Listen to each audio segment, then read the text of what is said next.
Yo, what up? Welcome to Mo Boxing No Problem. I'm Jose Martinez Jr. And today I have a special guest. I have the pleasure of interviewing pro boxer Joe Hicks Jr. How's it going, Joe? Good. How you doing? I'm Glad, doing great. Thank you for making glad the time. you Glad to have you on. I'm glad you got me on, man. Appreciate you. No problem, man. So before we get started, for people that aren't familiar with Joe Hicks Jr., I got a short clip of the last 30 seconds of your most recent fight, just so they can kind of get a feel for the power behind Joe Hicks Jr. So let me go ahead and play that.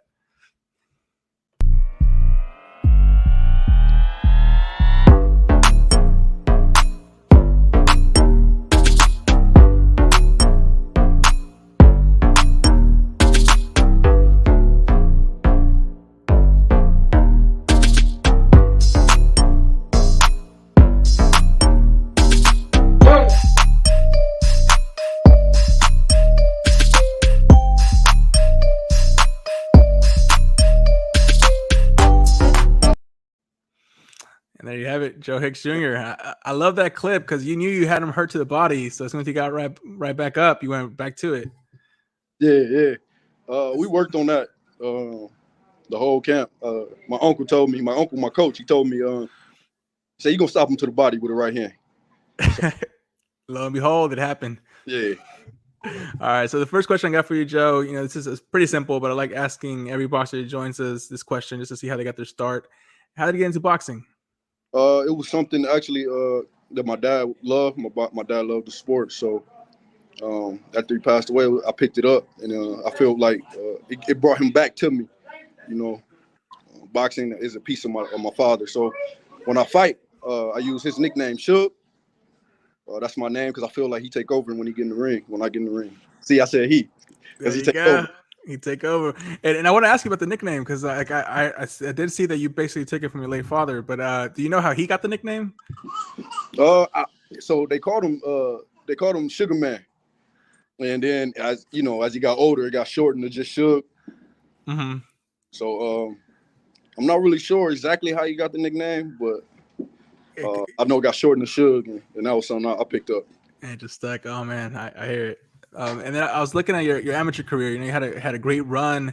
You even got named to be the U.S. Olympic team captain before, unfortunately, COVID ruined those plans and canceled the Olympics.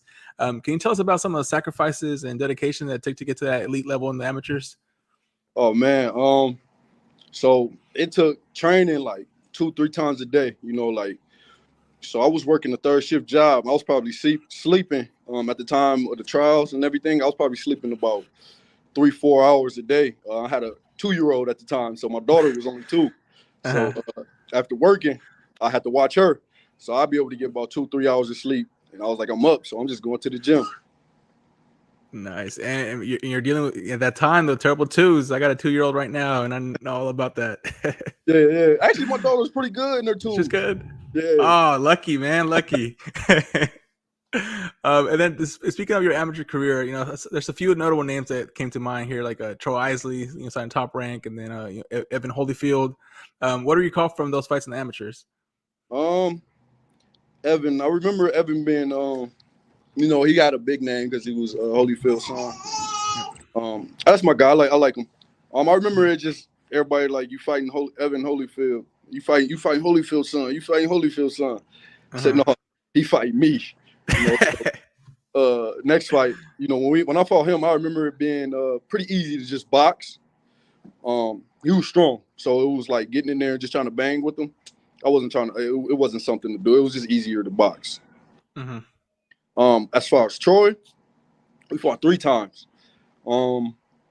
Shout out to Troy. We fought 3 times. The first time we fought was in the Golden Gloves. And, that's probably I won that fight, which I thought it was clear that I won. It was a close fight, but it was clear that I won that second and third round. But that first round, he caught me with a big left hook, and I was like, oh yeah, it's time to fight. So I remember Troy. He was real tough. Then the second time we fought, his skill. I noticed that his skill level went up. Like the second time we fought, he was a lot better. He was sharp. He was using his jab. He was boxing, and he won that fight. And I was like, yeah, he got better. I got to get better. And the third fight, it went my way in the trials. Nice. I mean, that's what's so great about the amateurs. You know, you kind of are fighting the best, and you know, the opportunity to kind of step up your game and get better. Yeah, yeah, definitely, because you get to see some people are picking it up, you know, and then you can see the areas that you lack at, you know, because everybody got a different style, and you don't get a chance to just train for those styles. Yeah, no, absolutely. And then I saw that, you know, right before you turned pro, you signed with Salida Promotions around kind of December of 2021. Did you have any other competing offers at that time? And if so, why did you choose Salida Promotions?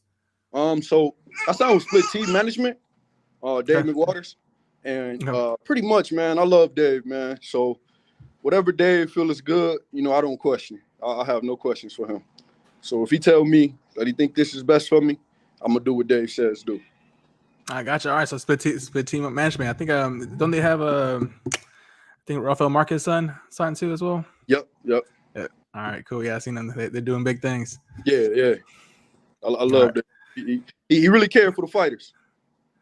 For sure, for sure. And then one thing that I found very interesting, you know, your debut, you know, most of your fights basically were at 6 rounders as opposed to 4 rounders. Is that something kind of you chose on purpose? Just kind of, you know, step it up right from the jump?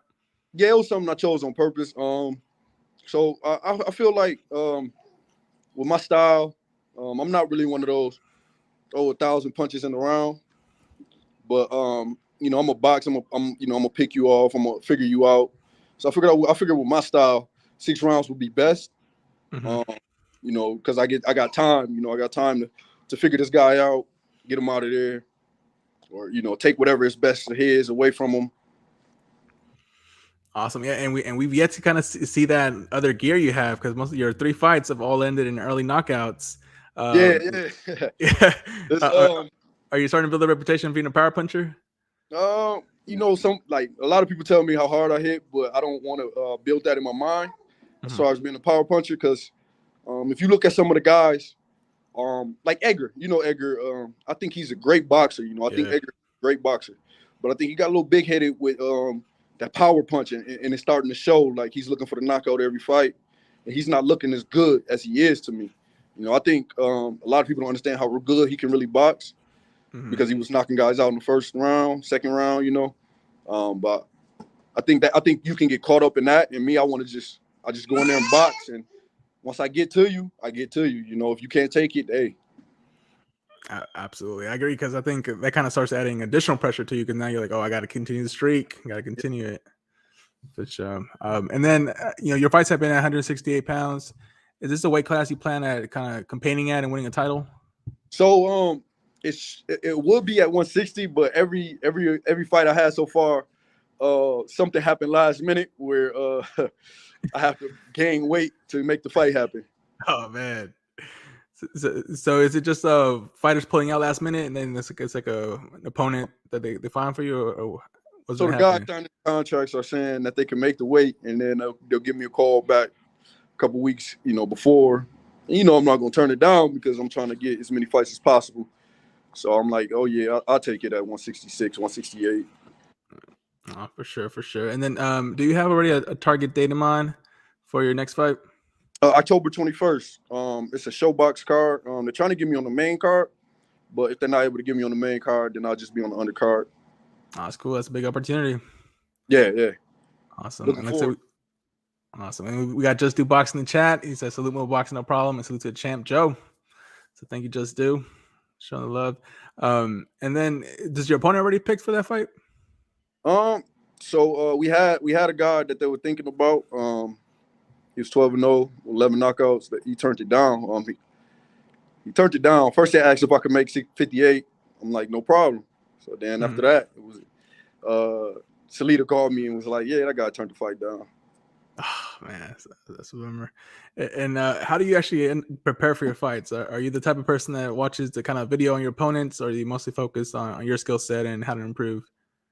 I focus on me. I study me a lot. I study because I figure, you know, if I know me and I know my mistakes, I know the mistakes I make, it's gonna be easier for me to correct them. So I study me. I figure out my mistakes. I try to fix my mistakes from each fight. And then when I do get an opponent, I'll take about a day or so, look at a few videos of his, find some tendencies, but I never really go off of their previous fights because you go on a fight and a guy could be completely different. Yeah. Absolutely. And then again, speaking of fights, you're not the only fighter in your family. Your wife is also a boxer. And Yeah, I seen you guys been on this journey for a while together, many, many years. And now, you guys are married still doing big things in boxing. Did you meet her in boxing? And what can you tell us about her career? yeah, that's actually how we met. It was at a local Golden Glove show. Oh, Um, sweet. yeah, I met her at the show. I went up to her. I'm like, hey, good job. And she was like, ugh, thanks. And I'm like, oh yeah, I got to get her.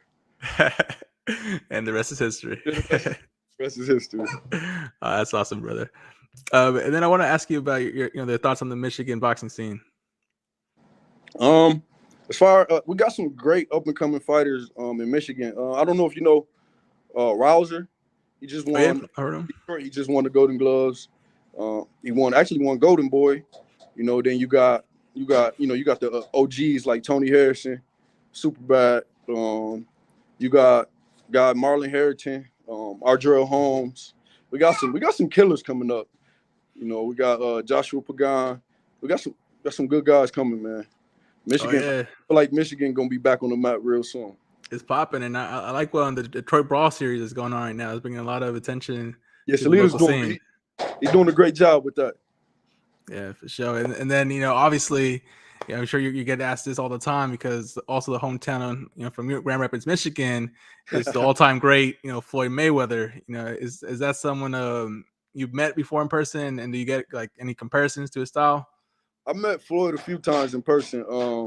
Just being a kid, Floyd. Floyd came to the city a lot. He did a lot for the kids. So I seen him before I was boxing. I never met him.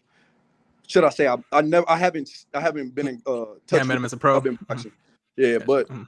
but as far as a kid, yeah, I seen him a lot. I get some comparison. People say some things. They say some things, but I don't see it.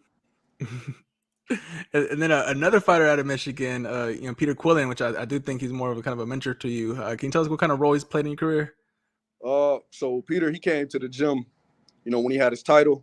He just let everybody spar with him. He just let whoever get in the ring spar with him. This was when I was on my way up. I was a new guy on the scene. So we got some rounds in. He worked with me, told me what to work on. Told me everything that I did that I could do. I'm doing it now. So Peter, he always been very motivating for me. He still reach out. He still reach out every once in a while. Let me know. That he's still watching. Yeah, absolutely. And then, Joe, going back to your training, what's the furthest you've had to travel to get good sparring? So before going to Detroit, we would go to Toledo. We would go to Toledo from Grand Rapids, Lansing. We go to Toledo, Ohio, spar with Bullpen. But as far as that's probably the like to get good sparring, that's the farthest I had to go. Toledo always have great fighters. And then I don't know why I'm like, oh yeah, Detroit. So then me and my uncle start going to Detroit. We get good sparring there too. Oh, nice, cool. And we got Ace TV in checking out the interview. Thanks for coming by, Ace. Next question I got for you. Who's the hardest puncher you've been in the ring with, either in sparring or one of your pro fights? Hardest puncher. Let me think. I fought a Canadian. Mm-hmm. I fought a Canadian. He wasn't that great of a boxer, so I got a little lazy. Man, he hit me so hard, man. He didn't hit me again after that. He hit me so hard. Yeah, you gotta be on your guard. Yeah, he hit me so hard. It was like, oh no, not again. All right. And then for my next question, who was your favorite boxer growing up? My favorite boxer growing up, Floyd Mayweather, and it was Floyd Mayweather, Sugar Ray Robinson, and Muhammad Ali. There you go. Great boxers to look up to. Yeah, it was like I didn't really have one that I picked. So I watched I was just as a kid, I'm scrolling through TTV, Comcast. I see a documentary of Sugar Ray Robinson. And when I stopped there, I honestly think that was the day I said I love boxing. Nice. It just started clicking for that. Yeah. For sure. And then bringing it to present day, who would you say is the number one pound for pound fighter today? Number one today. I don't think you can go wrong with a few names. I don't think you can go wrong with saying Terrence Crawford. Mhm. I don't think you can go wrong with saying Canelo. Yep. And I also don't think you go wrong if you say Earl Spence. For sure, definitely great names. I mean, personally, I got Crawford number one, and then Canelo. And, but Spence right up there. And I think if that's Spence Crawford fights happens, which we all want to happen, that would be a clear number one. Whoever wins that. One guy though that I kind of that a lot of people sleep on, Charlo. I don't understand how he is so low, and he beat everybody in his weight class. Don't get me wrong, he needs to fight Tony again. He needs to fight Tony. Because everybody seen how that second fight was going until he caught Tony, but I feel like that fight, that trilogy need to be closed because I think Tony's a better boxer, man. I'd love to see that. I know Jermell Charles is going to be busy with the Australian Tim Tszyu, but maybe after that, maybe he's still around. I'd love to see that trilogy. Yeah.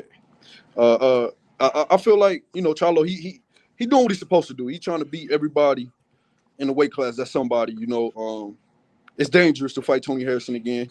So stay away from him, Yeah, definitely. And then since you're still basically determining your weight class, you can fight at 160, you're fighting 168. I want to actually ask you about both divisions. What are your thoughts on the 160 pound division and the 168 pound division? So as far as the 160 pound division, I see a few guys in there. I'm like, I can't wait to get in there with them. They up there. 168, I think it's too big for me. I think 168 too big. Making 168, I feel sluggish. I feel slow and sluggish. So I'm strong, like at the weight class, I'm strong, but I just feel like 160 is where it's at for me. For sure. And we got just do with a comment. It says winner of Spence versus Crawford will be the number one. In my opinion, Charlotte should be much higher on the pound for pound list. I agree. He's undisputed right now. I agree. I agree as well. And then Harrison looked good. His last fight, he deserves another shot if he wins another fight. I believe so. I think Tony is gonna make it so that Charlo has to fight him. When you really sit back and look at Tony last fight, he dominated that guy. That was like, he looked great, And then if Tony actually gets to fight with Danny, and he beats Danny, it's like, okay, I feel like that at that point it's like, okay, you got to make number 3. Yeah, for sure. And I think that would do much better than the first two fights that's coming up. That so for the next segment, we have actually never mind. What are some boxing icons you had the chance to meet in person? I got the chance to meet Tommy Hearns. I met James Toney. I met Bud, Terrence Crawford. Like I said, I met Floyd as a kid. And Peter Quillen. There's a few of them. I might be forgetting some, but it's kind of tough to remember. I met a few of them. Nice. All right, so now we're gonna move into what we call the fan segment. So I'm gonna ask you to put your prediction hat. I'm gonna name a few fights that are either rumored or already confirmed, and you're gonna tell me who you think will win out of those fighters. And if it's too close to pick, just saying like no comment is fine too. But it's more fun. It's more fun to pick a winner. So the first one I'm gonna ask you is Terrence Crawford versus Earl Spence. I'm going with Bud. Going Bud. You think stoppage or decision? Actually, I don't know. I think this is one of those fights where we're gonna see.